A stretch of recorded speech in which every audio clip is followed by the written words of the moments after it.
At -40°C, the cold is no longer just weather.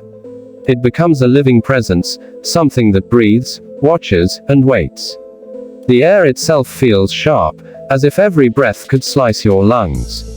Sound behaves differently here. Footsteps crunch like breaking glass. Even silence has weight. In these mountains, where temperatures regularly fall to levels most people can't imagine surviving, families wake up every day and continue living lives that look impossible from the outside, yet feel completely normal to them.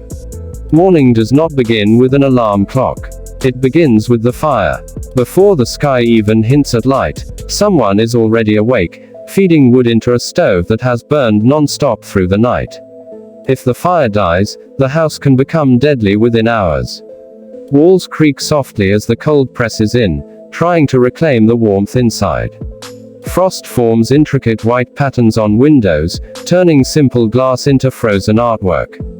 Children sleep fully clothed, wrapped in layers of blankets, their breath visible even indoors. Here, warmth is not comfort. It is survival. Water is never taken for granted. Pipes freeze solid at these temperatures, so families haul ice from nearby streams or melt snow collected the night before. Every drop is precious. Washing dishes, bathing, even drinking is carefully planned. A mistake as small as spilling water on the floor can turn dangerous, freezing into slippery ice within minutes. Parents teach children early how to move slowly, deliberately, respecting the cold as one would respect fire or a wild animal. Outside, the world looks breathtaking and brutal at the same time. Snow blankets everything in soft white, hiding rocks, paths, and dangers beneath. Mountains rise like frozen giants, their peaks disappearing into pale skies. Trees stand stiff and silent, their branches heavy with ice. The cold strips the landscape of unnecessary noise, leaving only the wind, which can go from gentle whisper to violent scream in moments. Storms here do not announce themselves politely. They arrive fast, blind, and unforgiving. Getting dressed to step outside is a ritual. Layers upon layers are added with care. Skin exposure is minimized because frostbite does not negotiate. At -40, bare skin can freeze in minutes, sometimes seconds. Boots are lined with fur, gloves thick enough to limit movement, faces wrapped until only eyes remain visible. Even then, eyelashes can freeze together with a single blink. Children learn early to recognize the warning signs: numbness, tingling, pain that fades into dangerous calm. Daily work continues regardless of temperature. Animals must be fed. Firewood must be chopped. Paths must be cleared before snow hardens into ice. In these villages, families rely heavily on each other. One household checks on another, especially after storms. If smoke stops rising from a chimney, it's a signal that something might be wrong. Community here is not a social concept. It is a lifeline. Food defines the rhythm of life. Nothing grows in frozen ground for most of the year, so families depend on stored supplies, dried meats, preserved fish, root vegetables kept in insulated cellars beneath the snow. Hunting and fishing are still practiced, not as hobbies but as necessities. Every meal tells a story of preparation and patience. Nothing is wasted. Fat is valued, calories cherished. Hot soups and stews are more than comfort food. They are warmth you can swallow. Children grow up with a different understanding of the world. School may be a small building warmed by a single stove, or lessons might happen at home during the harshest weeks. Education here includes reading and writing, but also survival knowledge. Children learn how to read the sky, how to tell when a storm is coming by the way the wind shifts or the snow feels underfoot. They learn how to start a fire in bad conditions, how to stay calm if lost, how to help without panic. Storms are the greatest test. When they hit, visibility can drop to nothing. Wind howls like a living creature, shaking walls and roofs. Snow piles up faster than it can be cleared.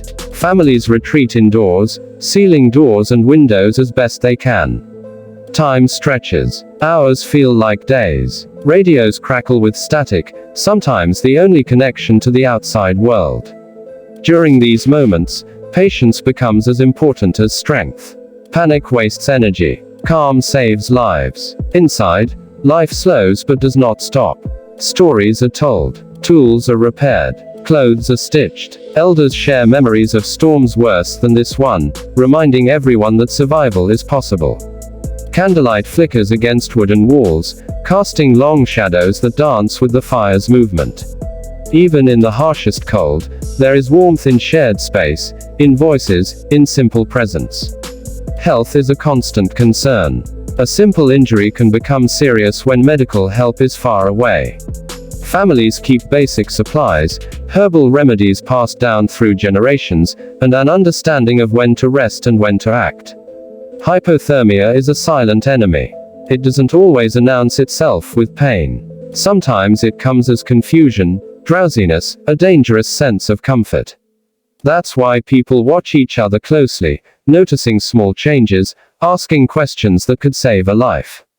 Despite the danger, there is beauty that people here would not trade for anything.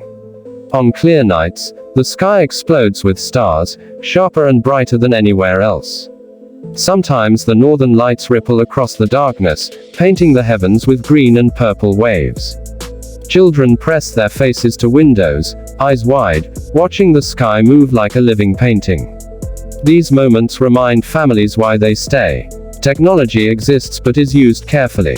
Generators hum softly, solar panels struggle during short daylight hours, batteries are conserved. Internet and phones are limited, sometimes unreliable. News from the outside world arrives slowly, and in many ways, that isolation is welcomed. Life here is focused, stripped down to what truly matters. Warmth, food, family, community. Even joy looks different. Celebrations happen indoors, marked by shared meals, music played on old instruments, laughter echoing against wooden walls. Birthdays, weddings, and holidays are quieter but deeply meaningful. When someone achieves something, survives something, or simply endures another brutal winter, it is celebrated with genuine gratitude. As seasons slowly change, the cold loosens its grip just enough to remind people that it is not permanent.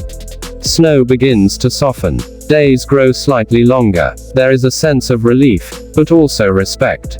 Everyone knows winter will return, and preparation begins again almost immediately. Firewood is gathered. Supplies are checked. Repairs are made. Survival here is not reactive. It is proactive, constant, and disciplined. Living at -40 degrees teaches lessons that few outsiders ever experience. It teaches humility in the face of nature's power. It teaches patience, cooperation, and resilience. Families here do not conquer the cold. They coexist with it. They adapt, adjust, and endure. Every day is a quiet victory, not because it is dramatic, but because it continues.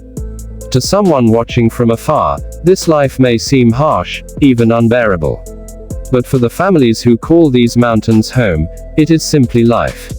A life measured not by comfort, but by connection. Not by convenience, but by care. In a world frozen solid, warmth is not just something you feel on your skin. It is something you build. Together, day after day, breath after breath, at -40 degrees Celsius.